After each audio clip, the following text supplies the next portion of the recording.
Welcome to our channel. Today we how to verify check deposit holds with Chase Mobile. Quick tutorial step by step clearly. Open the Chase Mobile app on your device. Log into your account using your username and password. Once you're on the home screen, tap on the Accounts tab. Scroll to find and select the account where you made the deposit.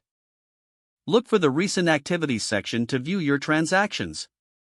Find the check deposit in the list and tap on it.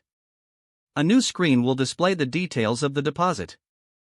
Check for any messages or notifications regarding holds on the deposit. If a hold is indicated, read the terms provided for more information. To understand the hold period, refer to the bank's standard policies. If you need further clarification, navigate to the Help section in the app. Locate the FAQs related to check deposits and holds.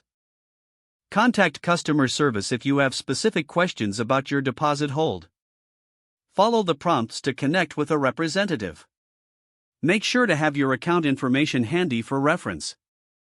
Once your questions are answered, you'll have a clearer understanding of the hold status. Close the app when you're done reviewing your information. If the page does not load, refresh the browser or try again in a private or incognito window. Make sure you are using the correct email address, then retype it carefully to avoid small typos.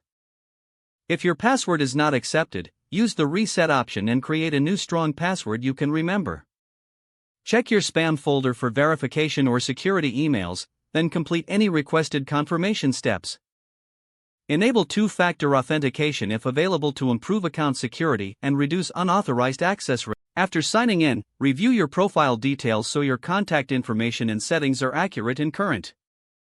If you see an error message, note it down and try again after restarting your device and internet connection. Log out when you finish, especially on shared devices, to keep your account and payment information secure. If the page does not load, refresh the browser or try again in a private or incognito window. Make sure you are using the correct email address, then retype it carefully to avoid small typos.